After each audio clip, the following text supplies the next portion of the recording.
Savitri, Princess of India, a tale from the Mahabharata, retold by Aaron Shepard, art by Emma Shaw Smith. Morning and evening for 18 years, he faced the fire on the sacred altar and prayed for the gift of children. Finally, a shining goddess rose from the flames. I am Savitri, child of the sun. By your prayers, you have won a daughter. Within a year, a daughter came to the king and his favorite wife. He named her Savitri, after the goddess. Beauty and intelligence were the Princess Savitri's, and eyes that shone like the sun. So splendid was she, people thought she herself was a goddess. Yet when the time came for her to marry, no man asked for her. Her father told her, "Weak men turn away from radiance like yours. Go out and find a man worthy of you. Then I will arrange the marriage." In the company of servants and counselors, Savitri traveled from place to place.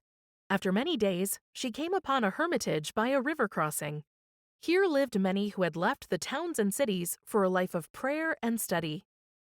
Savitri entered the hall of worship and bowed to the eldest teacher. As they spoke, a young man with shining eyes came into the hall. He guided another man, old and blind. "Who is that young man?" asked Savitri softly. "With the holy seer named Narada." "Daughter," said the king, "have you found a man you wish to marry?" "Yes, father," said Savitri. "His name is Satyavan." Narada gasped. "Not Satyavan? Princess, no man could be more worthy, but you must not marry him. I know the future. Satyavan will die 1 year from today." The king said, "Do you hear, daughter? Choose a different husband." Savitri trembled but said, "I have chosen Satyavan, and I will not choose another. However long or short his life, I wish to share it." Soon, the king rode with Savitri to arrange the marriage. Satyavan was overjoyed to be offered such a bride. But his father, the blind king, asked Savitri, "Can you bear the hard life of the hermitage? Will you wear our simple robe and our coat of matted bark? Will you eat only fruit and plants of the wild?" Savitri said, "I care nothing about comfort or hardship. In palace or in hermitage, I am content." That very day, Savitri and Satyavan walked hand in hand around the sacred fire in the hall of worship. In front of all the priests and hermits, they became husband and wife. For a year they lived happily, but Savitri could never forget that Satyavan's death drew closer. Finally, only 3 days remained. Savitri entered the hall of worship and faced the sacred fire. There she prayed for 3 days and nights, not eating or sleeping. "My love," said Satyavan, "prayer and fasting are good, but why be this hard on yourself?" Savitri gave no answer. The sun was just rising when Savitri at last left the hall. She saw Satyavan heading for the forest, an axe on his shoulder. Savitri rushed to his side. "I will come with you." "Stay here, my love," said Satyavan. "You should eat and rest." But Savitri said, "My heart is set on going." Hand in hand, Savitri and Satyavan walked over wooded hills. They smelled the blossoms on flowering trees and paused beside clear streams.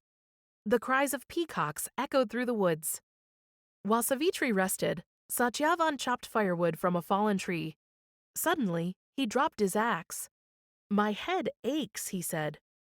Savitri rushed to help him. She laid him down in the shade of a tree, his head on her lap. "My body is burning," said Satyavan. "What is wrong with me?" Satyavan's eyes closed. His breathing slowed. Savitri looked up. Coming through the woods to meet them was a princely man. He shone, though his skin was darker than the darkest night. His eyes and his robe were the red of blood. Trembling, Savitri asked, "Who are you?" A deep, gentle voice replied, "Princess, you see me only by the power of your prayer and fasting. I am Yama, god of death. Now is the time I must take the spirit of Satyavan." Yama took a small noose and passed it through Satyavan's breast, as if through air. He drew out a tiny likeness of Satyavan, no bigger than a thumb. Satyavan's breathing stopped. Yama placed the likeness inside his robe. Happiness awaits your husband in my kingdom. Satyavan is a man of great virtue. Then Yama turned and headed south, back to his domain. Savitri rose and stared after him. Yama strode smoothly and swiftly through the woods, while Savitri struggled to keep up.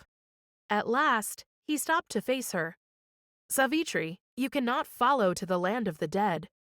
Lord Yama, said Savitri, I know your duty is to take my husband, but my duty as his wife is to stay beside him. Princess, that duty is at an end, said Yama. Still, I admire your loyalty. I will grant you a favor, anything but the life of your husband. Savitri said, Please restore my father-in-law's kingdom and his sight. His sight and his kingdom shall be restored. Yama again headed south. Savitri followed. Along a riverbank, thorns and tall sharp grass let Yama pass untouched, but they tore at Savitri's clothes and skin. Savitri, you have come far enough. Lord Yama, I know my husband will find happiness in your kingdom, but you carry away the happiness that is mine. Princess, even love must bend to fate, said Yama. Still, I admire your devotion. I will grant you another favor, anything but the life of your husband. Savitri said, Grant many more children to my father. Your father shall have many more children. Yama once again turned south. Again, Savitri followed. Up a steep hill Yama glided, while Savitri clamored after him. At the top, he halted. Savitri, I forbid you to come farther.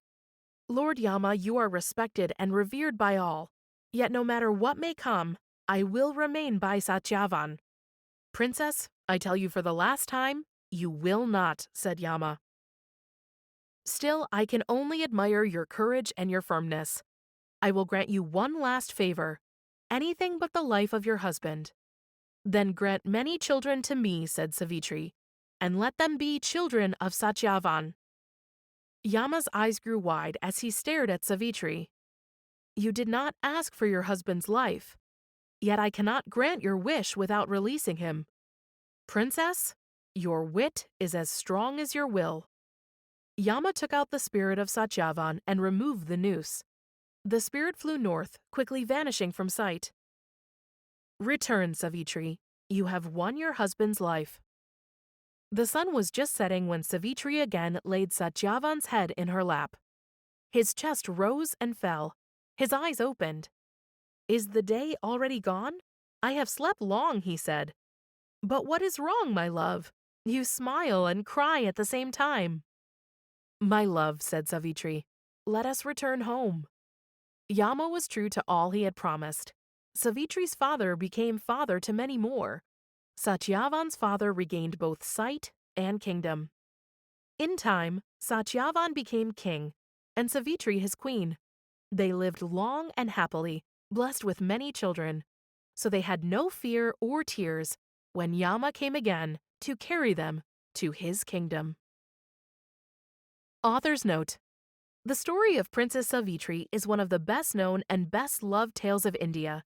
Traditionally, Hindu women celebrate an annual festival in Savitri's honor to secure a long and happy married life. The story is found in the Mahabharata, India's great national epic, which is much like an Old Testament to the Hindus. This epic, written down at around the time of Christ, has already been passed on orally for centuries.